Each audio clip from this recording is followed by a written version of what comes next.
Hello, ഈ മനോഹരമായ ശ്രീകൃഷ്ണൻ്റെ വിഗ്രഹം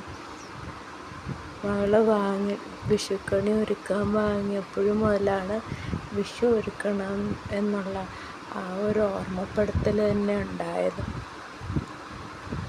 ഇക്കുറി ഡൽഹിയിലായത് കാരണം കണിക്കൊന്ന പൂവൊന്നും കിട്ടിയിട്ടില്ല. വേറെ ദീപാവലി സീസണിൽ ഇവിടെ റോഡിൽ ഫുള്ളും കണിക്കൊന്നയൊക്കെ നല്ലോണം പൂത്ത് നിൽക്കുന്നതാണ് ഇവിടെ പലരും നമ്മളോട് പറഞ്ഞു കേട്ടു. ആ സമയത്ത് നിറയെ പൂക്കളുണ്ടാവുമെന്ന് പറഞ്ഞു. അങ്ങനെ നമ്മൾ എന്ത് ചെയ്തു, കുറേ മഞ്ഞ പൂക്കളൊക്കെ വാങ്ങി പിന്നെ ഒരുക്കാനുള്ള നമ്മുടെ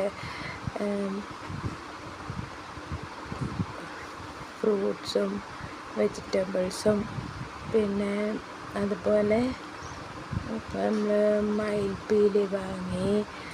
പിന്നെ നമ്മൾ നവധാന്യങ്ങൾ ഒരുക്കി വെച്ചു.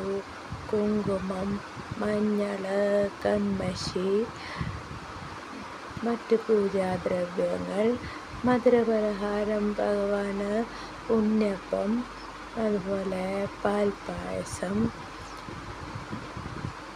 ഇങ്ങനെയൊക്കെ നമ്മൾ പിന്നെ പയ്യും പൈക്കിടാവും കണ്ണാടി ഇതൊക്കെയാണ് നമ്മൾ ഒരുക്കിയത്. വിഷുക്കാലം നമ്മൾക്ക് എല്ലാവർക്കും അറിയാം, ജീവിതം എന്ന് പറയുന്നത് തന്നെ സുഖവും ദുഃഖവും തുല്യമാണെന്ന് ഓർമ്മപ്പെടുത്തുന്ന സൂര്യൻ്റെ മേടരാശിയിലേക്ക് പ്രവേശിച്ചുകൊണ്ട് ദിനവും രാത്രവും തുല്യമായി നിൽക്കുന്ന ആ ഒരു വർഷാരംഭ ദിവസം നമ്മളെല്ലാവരും, അതോടൊപ്പം തന്നെ വിളവെടുപ്പ് കാലം കൂടിയാണ്. എല്ലാ വീടുകളിലും ഉണ്ടാവും യഥേഷ്ട പഴങ്ങളും പച്ചക്കറികളും ഒക്കെ വിതരണം ചെയ്യാൻ. എല്ലാ ധാന്യങ്ങളും പരസ്പരം വിതരണം ചെയ്ത് എവിടെയും ആർക്കും പട്ടിണിയും ഔഷധിയും ഒന്നും ഉണ്ടാവില്ല. എല്ലാവരും സന്തോഷമായിട്ട് കഴിയും. കലവറകളിൽ ഊട്ടുപുരകളിലുമൊക്കെ അതിവിശിഷ്ടമായ പലഹാരങ്ങളും അതുപോലെ ഭക്ഷണങ്ങളും ഒക്കെ ഒരുക്കും.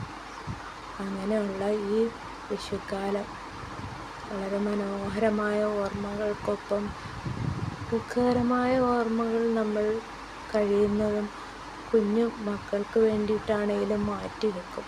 ഇക്കുറി ഈ വിഷു ഒരുക്കിയതൊക്കെ മകളും മരുമകനും പേരക്കുട്ടിയും കൂടിയാണ് ഡൽഹിയിൽ കേട്ടോ.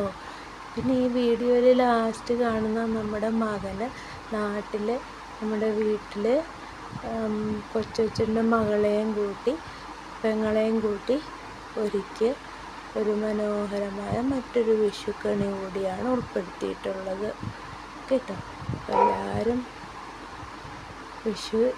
ഈ ഒരു വീഡിയോ വൈകിപ്പോയത് ഒരുപാട് ആരംഭത്തിൽ പഠനാരംഭ കാലത്തുള്ള ശ്രമമാണല്ലോ. അപ്പോൾ കുറേ കട്ടിങ്ങും എഡിറ്റിങ്ങും ഇങ്ങനെയൊക്കെ കുറേ സമയം എടുത്തുകൊണ്ടാണ് കേട്ടോ.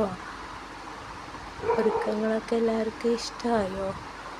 ഒരുപാട് കാര്യങ്ങൾ കുറവുകളുണ്ടാവും, എങ്കിലും കഴിയുന്നത്ര മനോഹരമാക്കിയിട്ടുണ്ട്. വീഡിയോ ലൈക്ക് ചെയ്യണേ, ഷെയർ ചെയ്യണേ, സബ്സ്ക്രൈബ് ചെയ്യണേ.